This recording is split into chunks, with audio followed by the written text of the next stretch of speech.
এই জাদুবিদ্যা সত্য। এবং এখনকার অনেক ভণ্ড যে কবিরাজগুলো বের হয়েছে, এরা জিনকে তাবে করে নিয়ে এই জিনদের মধ্য দিয়ে মানুষের মধ্যে জাদু ছড়িয়ে দিয়েছে, এবং এর ফলশ্রুতিতে বহু পরিবার ধ্বংস হয়ে যাচ্ছে। এই জাদুবিদ্যা সত্য। আরও একটা জিনিস সত্য, নবী সাল্লাল্লাহু আলাইহি ওয়াসাল্লাম বলেছেন ইন্না আইনাল হক, চোখের নজর সত্য। নবী করিম সাল্লাল্লাহু আলাইহি ওয়াসাল্লাম বলেছেন চোখের বদনজর সত্য। এই যে আমরা বলি ফেসবুকে এত বেশি ছবি দিয়েন না ভাই, ছবি তুলেন না, ছবি তুলেন না, বারবার যে বলি নিষেধ করি, কারণ কি জানেন? একটাই কারণ, বিকজ চোখ লাগাটা সত্য। মানুষের চোখ লাগে, এই কথা শুনলে অনেক মজুমদাররা হাসবে না? কথা বুঝতে পারেন নাই? কিন্তু এটা সত্য, কারণ নবী করিম সাল্লাল্লাহু আলাইহি ওয়াসাল্লাম যা বলেছেন সাদাকাল্লাহু ওয়া সাদাকা রাসূলুহুল কারীম, নবী যা বলেছেন, আল্লাহ যা বলেছেন চিরায়ত সত্য, এর বাইরে কোনো সত্য আছে? আচ্ছা দেখেন, আমি বললাম যে জাদুবিদ্যা সত্য। এই জাদুবিদ্যার চর্চা মানুষ করে, এখনও করে, এবং এই জাদু দিয়ে মানুষের ক্ষতি করার জন্য জিনের প্রয়োজন হয়, দুষ্ট জিন। এই জিনগুলোকে মানুষ তাবে করে মানুষের ক্ষতি করার চেষ্টা করে। দেখবেন এখন গ্রামে গঞ্জে শহরে সব জায়গায় ছড়িয়ে পড়েছে না? দেখবেন, খুব সতর্ক থাকবেন। আমি পরে সলিউশন বলছি আপনাদেরকে। আরেকটা বলেছি, নবী সাল্লাল্লাহু আলাইহি ওয়াসাল্লাম বলেছেন চোখের বদনজর এমন সত্য যে একটা উটকে এই রান্নার ডেকচির মধ্যে ঢুকাই ফেলতে পারে। আর একটা উট খুব সুন্দর ভালো, আপনি দেখছেন মাশাআল্লাহ বলেন নাই, নজর লেগেছে, উটটা মারা গেছে দেন, তারপর তাকে জবাই করে খেয়ে ফেলতে হয়েছে। একজন সাহাবী গোসল করছিলেন, গোসল, এটা হাদিস সহিহ, এই যে আলেম ওলামা যারা আছেন তারা জানেন যে এই হাদিস সহিহ। একজন সাহাবী গোসল করছেন, তার গায়ের চামড়াটা খুব সুন্দর ছিল, একদম স্কিনটা অনেক সুন্দর থাকে না এমন কিছু মানুষ? আচ্ছা, এখন আরেকজন সাহাবী এই গোসল দেখছেন দূর থেকে, দেখে বলছেন যে কি চমৎকার তার শরীরের রংটা, যেন কুমারী নারীর মতো, অনেকটা এমন একটা কথা তিনি বলেছিলেন। সাথে সাথে এই সাহাবী অজ্ঞান হয়ে পড়ে গেছে। কোন সাহাবী? যিনি গোসল করছিলেন।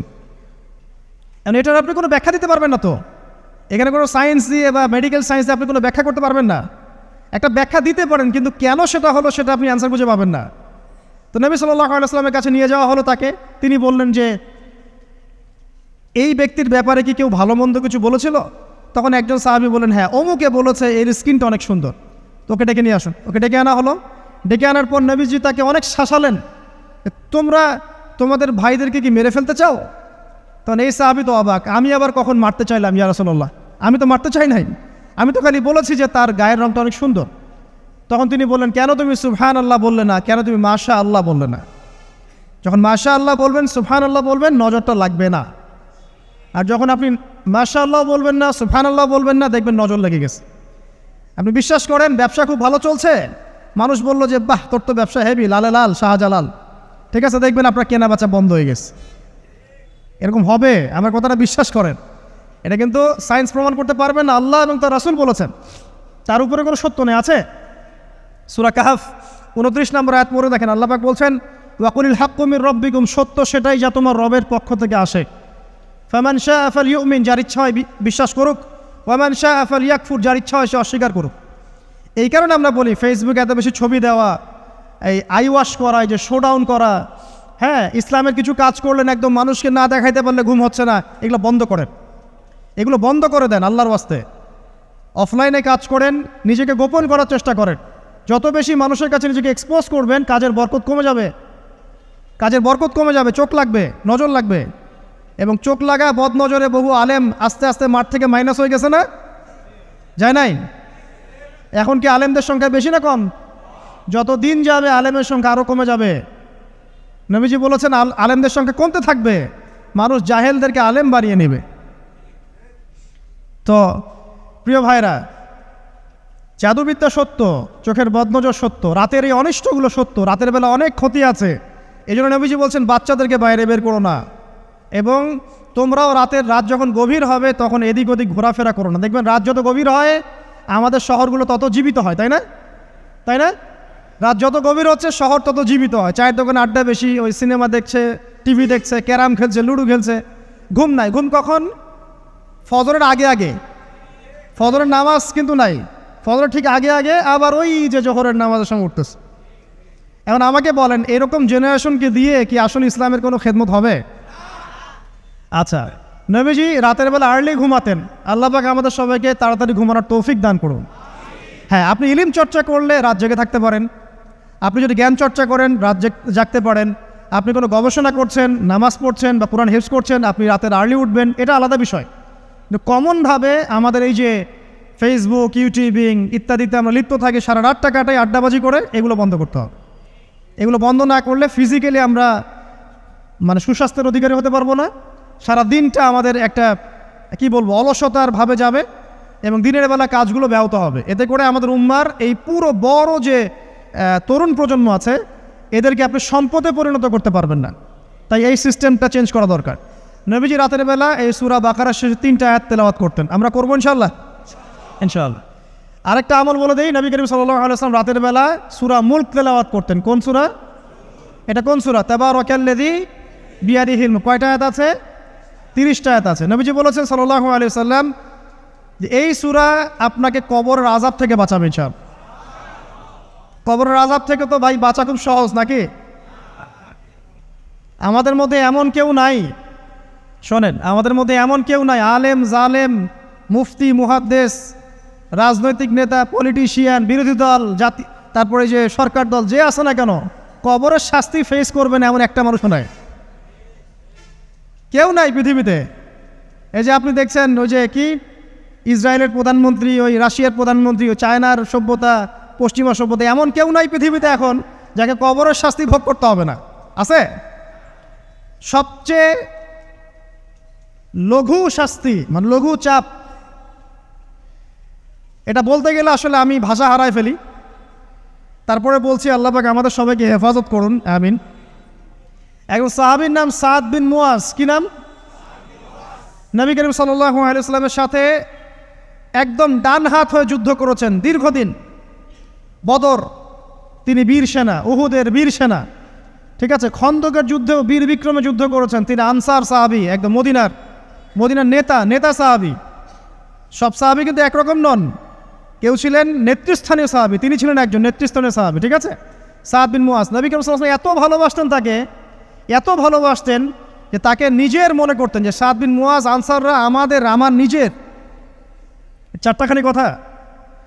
এই সাহাবীর খন্দকের যুদ্ধে এই যে হাতের এই দিকে সম্ভবত হাতের এই রগের মধ্যে একটা তীর এসে লাগে এখানে, এবং তীরটা তিনি বের করতে গিয়ে রক্তটা ছিঁড়ে যায়। এরপর ফিনকি দিয়ে রক্ত বের হওয়া শুরু হয়। চিকিৎসা করে করে রক্ত বন্ধ করা যায় নাই, এবং এই রক্তের প্রবাহিত রক্তেই আল্লাহর ইচ্ছায় তিনি শাহাদাত বরণ করেন, তিনি ইন্তেকাল করেন। নবী করিম সাল্লাল্লাহু আলাইহি ওয়াসাল্লাম প্রচণ্ড ব্যথিত হন, মানে মনটা তার খুব নরম হয়ে যায় সাদ বিন মুয়াজ রাদিয়াল্লাহু আনহুর জন্য। তো এই সাহাবীর যখন জানাজার নামাজ পড়ানো হচ্ছে, নবীজি বলছেন 70,000 ফেরেশতা তার নামাজে অংশ নিয়েছে। আর এই সাহাবীকে যখন কবরে শোয়ানো হয়েছে, নবী করিম সাল্লাল্লাহু আলাইহি ওয়াসাল্লাম পরে জানিয়েছেন কবরের যে মৃদু চাপ, সাদ বিন মুয়াজ রাদিয়াল্লাহু আনহুর কবরেও সেই মৃদু চাপ দেওয়া হয়েছে। আমি কি বুঝাতে পারলাম ভাই? আমাদের কোনো দাম আছে এখনকার পলিটিশিয়ানদের কোনো দাম আছে? এখনকার সমাজ নেতার কোনো দাম আছে? এখনকার সুদখোরদের কোনো দাম আছে? এই ঘুষখোর দুর্নীতিবাজদের কোনো দাম আছে? আমরা যারা কাঠমোল্লা হয়ে আছি আমাদের কোনো দাম আছে? সাদ বিন মুয়াজ রাদিয়াল্লাহু আনহু যদি কবরের শাস্তি তাকে না ছাড়ে, প্রশ্নোত্তর পর্ব তাকে না ছাড়ে, আমরা পার পাবো? নবী করিম সাল্লাল্লাহু আলাইহি ওয়াসাল্লাম বলছেন সূরা মুলক তেলাওয়াত করো রাতের বেলা, ইনশাআল্লাহ সূরা মুলকের তেলাওয়াত কবরের আযাব থেকে তোমাকে বাঁচান। আর আমাদের তো ভাই কবরে সবাই সাথে যাবে না, গার্লফ্রেন্ড যাবে না, বাপ মা ভাই বোন সবাই যাবে না। একজন ব্যক্তি সুদ খাচ্ছে, জিজ্ঞাসা করে দেখেন কেন খায়, বলবে তার সন্তানের জন্য খায়, তার বউয়ের জন্য খায়, তার মা বাবাকে দেখতে হবে তাই খায়, তাই না? একজন ব্যক্তি ঘুষ খায়, বলবে আমার পরিবারের জন্য খাই। একজন দুর্নীতি করছে, পুকুর চুরি করছে, বলবে দুর্নীতি করছে আমার পরিবারের জন্য খাই, পরিবার ভালো থাকবে। সবার একই এক্সকিউজ যে পরিবার যেন ভালো থাকে, আমার সন্তানরা যেন ভালো থাকে, আগামী প্রজন্মের জন্য কিছু রেখে যেতে পারি, তাই না? এরকম একটা মানুষও কি আপনার সাথে কবরে যাবে? আরে এই বোকা মানুষ কেন বোঝে না যে আপনার কবরে আপনাকেই যেতে হবে?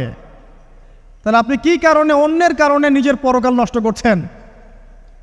অন্যের সুখের জন্য আপনি আপনার পরকাল নষ্ট করছেন। সুদ খাচ্ছেন, দিব্যি মায়ের সাথে জেনা করছেন। আপনাদের এলাকায় নাকি সুদের সমস্যা অনেক বেশি। কয়েকটা হাদিস বলে দেই, আমি ওদেরকে আক্রমণ করতে আসি নাই, আমি শুধু তাদেরকে 3টা হাদিস শোনাতে এসেছি। 1 নম্বর হাদিস শোনেন। আল্লাহর নবী মুহাম্মদ সাল্লাল্লাহু আলাইহি ওয়াসাল্লাম বলেছেন, সুদের পাপের 73টা শাখা আছে। কয়টা? কোনো হাদিসে 70টাও আছে, কোনো হাদিসে 73টা আছে। বলছেন যে সবচেয়ে নিচের শাখাটা হচ্ছে, সুদের পাপের সবচেয়ে নিচের শাখা হচ্ছে যে যেন কোনো ব্যক্তি তার মাকে রেপ করলো, তার মাকে ধর্ষণ করলো। 1 দিরহাম যে ব্যক্তি সুদ খায়, সহিহ বুখারীতে আরেকটা হাদিস এসেছে, সে যেন 36টা মেয়েকে ধর্ষণ করল। আর আমি একটা কথা বানায় বলছি না, যদি বিশ্বাস না হয় কওমি মাদ্রাসা আছে, আলেম ওলামা আছে, গিয়ে বুখারী খুলতে বলেন, পড়তে বলেন, খালি একবার পড়তে বলেন, দেখেন যদি না থাকে তাহলে আমাকে এর সাথে থাপ্পড় দিয়ে যায়। যদি না থাকে হাদিস এটা, তাহলে আমার গালে একটা থাপ্পড় দিয়ে যায়। আর যদি থাকে তাহলে আল্লাহর রাস্তায় সুদ খাওয়া ছেড়ে দেন। কোনটা করবেন? চ্যালেঞ্জ করবেন? নবীজি বলেছেন, 1টা দিরহাম যে ব্যক্তি সুদ খায়, দিরহাম মানে কি? রৌপ্য মুদ্রা। এটা এখন দেখতে পারবেন না, জাদুঘরে আছে।